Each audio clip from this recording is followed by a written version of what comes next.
তো welcome to the channel. তো আজকের যে গ্রুপ ডি এক্সাম হলো তার যে প্রশ্ন তার উত্তর আমরা সম্ভাব্য উত্তরগুলো জানবো। তো দেখে নেওয়া যাক। তো প্রথমে রয়েছে জেনারেল নলেজ, ইতিহাস ভূগোল থেকে যেসব কোশ্চিন ছিল।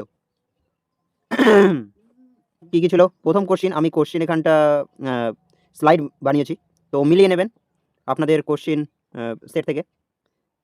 তো ভারতের প্রথম মানচিত্র কর জেমস রেনল, ঠিক আছে, রেনল সঠিক উত্তর। ভারত ছাড়ো আন্দোলন কবে হয়েছিল? 1942 সালে 8ই আগস্ট, ঠিক আছে। চীনা পরিব্রাজক হিয়েন সাং কার রাজত্বকালে ভারতে আসেন? হর্ষবর্ধনের। সুন্দরবন কোন ধরনের বনভূমি? সেটা হচ্ছে ম্যানগ্রোভ বনভূমি, ঠিক আছে। এখান থেকে 4টা কোশ্চেন। নেক্সট, এবার দেখে নেব জেনারেল নলেজ, খেলাধুলা ও পুরস্কার থেকে যেসব কোশ্চেন ছিল। ধিং এক্সপ্রেস বলা হতো কাকে? হিমা দাস। 2024 বিশ্ব দাবা চ্যাম্পিয়ন কে হয়? ডি গুকেশ। অর্জুন পুরস্কার কোন ক্ষেত্রে দেওয়া হয়? খেলাধুলা। প্রথম ব্যক্তিগত অলিম্পিক স্বর্ণপদক জয়ীকে? অভিনব বিন্দ্রা, ঠিক আছে। তো মিলিয়ে নেবেন আপনাদের কোশ্চিন সেটের সঙ্গে। এরপর রয়েছে সংবিধান, সংস্কৃতি ও বিবিধ, জেনারেল নলেজ। তো ভারতের প্রথম রাষ্ট্রপতিকে? ডক্টর রাজেন্দ্র প্রসাদ। ভোটদানের সর্বনিম্ন বয়স 18 বছর। পঞ্চায়েত রাজ 73তম সংশোধনীর মাধ্যমে আসে। নেক্সট, টুসু উৎসব ফসল কাটার মরশুম, এটি পুরুলিয়া জেলার। বালুচরি শাড়ি, এটি বাঁকুড়া বিষ্ণুপুর। শান্তিনিকেতন ইউনেস্কো তকমা পায় 2023 সালে। ভানুসিংহ কার ছদ্মনাম? রবীন্দ্রনাথ ঠাকুর। নেক্সট, লজিক্যাল কিছু রিজনিং দিয়েছিল, সাদৃশ্য ও সিরিজ ডিকোডেড। তারপরে অ্যানালজি, গ্লুকোমা, এটা কি? চোখ। জন্ডিস, যকৃৎ বা লিভার। বেমানান শব্দটি খুঁজুন, এখানটা কি হবে? এটা অন্যান্য লেটার পেয়ারে একটি করে ঘরের গ্যাপ আছে, এ বি সি। এসটি, কারণে এখানে পরপর লেটার আছে, কোনো গ্যাপ নেই, সেই জন্য এসটি হবে। তো লেটার সিরিজ এখানে দেখে নেবেন, এন, 2 প্লাস, প্লাস 2 এন, আবার প্লাস 2 পি, ঠিক আছে। প্লাস 2 স্কিপ মেথড অ্যাপ্লাই করা হয়েছে এখানে। নেক্সট, কুড়েঘর ও রাজপ্রাসাদ। কুড়েঘর, সেখানে রাজপ্রাসাদ, তারপরে মন্দির।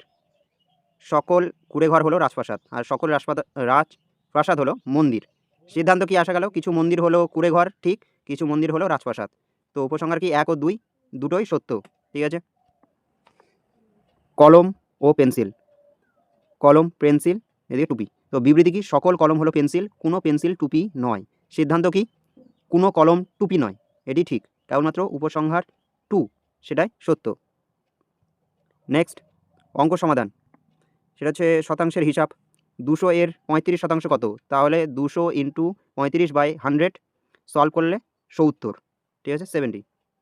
নেক্সট, সরল সুদের যে অঙ্কটা ছিল, কত টাকা বিনিয়োগ করলে 5 বছরের 4% হারে 160 টাকা সুদ পাওয়া যাবে? তো 5 বছর ইন্টু 4% ইকুয়াল 20% সুদ। তো 20% ইকুয়াল টু কত হবে? 160 টাকা। তো 100% আসল, সেটা দাঁড়াবে 800 টাকা। তো উত্তর হবে 800 টাকা। অঙ্ক শব্দের মাথা ও পায়ের হিসাব, যেটা ছিল, একটি খামারে হাঁস ও গরু মিলিয়ে মোট 7টি মাথা, 18টি পা আছে, হাঁসের সংখ্যা কত? তো প্রথম ধাপে কি? যদি 60টি প্রাণী হাঁস হতো, পা হতো, ঠিক আছে, সেখানটা 7 ইন্টু 2 তাহলে 14। আর অতিরিক্ত পায়ের সংখ্যা কত? 18, 18 মাইনাস 14 তাহলে 4। তো অতিরিক্ত পাগুলি, প্রতিটি গরুর 2টি করে অতিরিক্ত পা, সুতরাং গরুর সংখ্যা কত? 4/2, 2টি গরু। আর মোট 60টি মাথার মধ্যে 2টি গরু হলে হাঁস আছে, 7 থেকে 2 বাদ দিলে কত হবে? 5টি হাঁস। তো উত্তর হবে 5টি হাঁস। এবার আছে গড় ও ভগ্নাংশের যে অঙ্কটা, এটা হচ্ছে ভগ্নাংশের শর্টকাট। সেটা হচ্ছে লব 10% কমানো হলে 90%, আর 10% বাড়ানো হলে 110%। নতুন ভগ্নাংশটি হলো 9/22। তো এই মেথডটি ফলো করে কত উত্তর দাঁড়িয়েছে? 1/2, ঠিক আছে। এখানে কি আছে? x ইন্টু 90, y ইন্টু 110, 110, তো 9/12 x/y। তো এটাকে কাটাকাটি করলে কত হচ্ছে? 1/2। এবার গড়ের যে সমীকরণটি, প্রথমে p এবং q এর গড় 35, যোগফল 70। তথ্য: 10 থেকে 20 এর মধ্যবর্তী 5টি বিজোড় সংখ্যার যোগফল y 75, তাদের গড় x কত? 15। তাহলে y মাইনাস 2x কত? তো হবে 75 মাইনাস ফার্স্ট ব্র্যাকেটে 2 ইন্টু 6, ক্যালকুলেশন করলে 63। তো উত্তর হবে 63, 63। বিভাজ্যতা ও গসাগু। বিভাজ্যতার নিয়ম এখানে কি দাঁড়িয়েছে? বিয়োগ করলে দাঁড়াবে 3872, ঠিক আছে। এখানটা 3872 সংখ্যাটি 11 এর নিয়ম দ্বারা বিভাজ্য, সেটা অপশান অনুযায়ী সঠিক উত্তর 121 হবে। ঠিক আছে, এটা উত্তর হবে 121। এবার লসাগু গসাগু এলসিএম এইচসিএফ যেটা আছে, সূত্র কী হবে? লসাগু ইন্টু গসাগু সমান সমান দুটি সংখ্যার গুণফল, তো এটা উত্তর হবে হচ্ছে 26।